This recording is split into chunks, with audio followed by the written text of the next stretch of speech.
Iran war के कारण American की जेबें अब दिन ब दिन खाली होती जा रही है। देश में एनर्जी से लेकर खाने पीने की चीज़ों के दाम लगातार बढ़ रहे हैं, जिसके चलते मई में इन्फ्लेशन रेट में पिछले 3 वर्षों में सबसे अधिक तेजी दर्ज की गई। क्रूड के दाम बढ़ने से अमेरिका में गैस और डीजल भी बेहद महंगे हो चुके हैं और उसके साथ दूसरी भी कई चीज़ों के दाम में बढ़ोतरी हुई है। मई 2026 में इन्फ्लेशन रेट वार्षिक 4.2% पर पहुंच गया, जबकि फरवरी में ईरान वॉर शुरू हुआ उससे पहले महंगाई 2.4% के स्तर पर थी। ब्यूरो ऑफ लेबर स्टेटिस्टिक्स के द्वारा बुधवार को जारी किए गए आंकड़ों के अनुसार अप्रैल 2023 से अब तक महंगाई इतनी तेजी से नहीं बढ़ी थी। चिंताजनक बात यह भी है कि महंगाई रॉकेट की स्पीड से बढ़ रही है, जबकि लोगों की सैलरी उसकी तुलना में ना के बराबर बढ़ी है। पिछले एक साल में अमेरिका में ऊर्जा की कीमतों में 23.5% की भारी बढ़ोतरी दर्ज की गई है। गैस की एवरेज कॉस्ट भी अब $4.15 प्रति गैलन पर पहुंच चुकी है, जो वॉर शुरू हुआ उससे पहले $2.98 के आसपास थी। पिछले 3 महीनों में महंगाई में हुई अति तीव्र बढ़ोतरी के कारण एक आध साल में लोगों की सैलरी में जो बढ़ोतरी हुई थी वो अब सफाचट हो चुकी है। इन्फ्लेशन के साथ अगर सैलरी हाइक को एडजस्ट किया जाए तो प्रति घंटे की सैलरी एक वर्ष में 0.7% जितनी घटकर ट्रंप ने 2025 में शपथ ली थी उस लेवल पर आ चुकी है।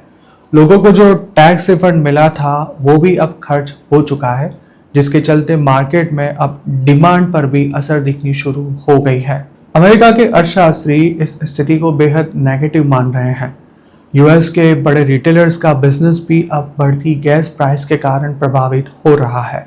डॉलर जनरल ने हाल ही में अपने इन्वेस्टर्स को बताया कि कस्टमर्स फूड परचेज करना अब कम कर रहे हैं और गैस महंगा हो जाने से लोग स्टोर तक आने के बजाय घर के नज़दीक से ही खरीदारी करना प्रेफर कर रहे हैं।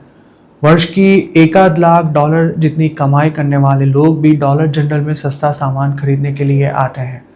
इससे पहले वॉलमार्ट और टारगेट ने भी अपने बिजनेस में कोई खास बढ़ोतरी ना होने की संभावना व्यक्त की थी, जिसके चलते उनके शेयर्स में काफ़ी गिरावट देखने को मिली थी। पिछले एक साल में अमेरिका में सारी चीज़ों के दाम 4.2% जितने बढ़े हैं और उसमें भी सबसे ज़्यादा गैस यानी कि पेट्रोल 40% जितना महंगा हुआ है। गैस के साथ इलेक्ट्रिसिटी भी 6% जितनी महंगी हो चुकी है और फ्रूट्स तथा सब्जियों के दाम 6.1% जितने बढ़े हैं। बाहर खाना और होटल या मोटल में रहना भी अब महंगा हो चुका है और मेडिकल सर्विस के लिए भी ज़्यादा पैसे देने पड़ रहे हैं। ब्यूरो ऑफ लेबर स्टेटिस्टिक्स का कहना है कि मकानों का किराया एक साल में 2.9% जितना बढ़ा है, जबकि एयर ट्रैवल 26% महंगा हो गया है और गाड़ी की मेंटेनेंस और रिपेयरिंग कॉस्ट में 6.1% की बढ़ोतरी हुई है। ईरान वॉर ज़्यादा लंबा नहीं चलेगा और गैस की कीमत भी जल्दी ही कम होगी, ऐसा मानकर कई प्रोड्यूसर्स, डिस्ट्रीब्यूटर्स और रिटेलर्स ने कीमतों में हुई बढ़ोतरी का पूरा बोझ अपने कस्टमर्स पर नहीं डाला था, पर अब उनके लिए कम मार्जिन के साथ बिजनेस चलाना मुश्किल हो रहा है।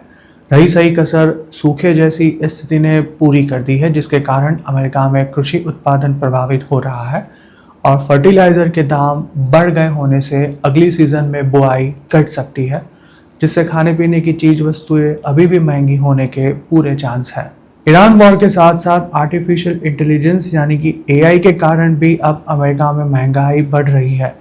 देश में जो विशाल डेटा सेंटर्स बनाए जा रहे हैं उसके कारण इलेक्ट्रिसिटी की डिमांड में भारी बढ़ोतरी हुई है और पिछले एक साल में उसकी कीमत 6% जितनी बढ़ चुकी है।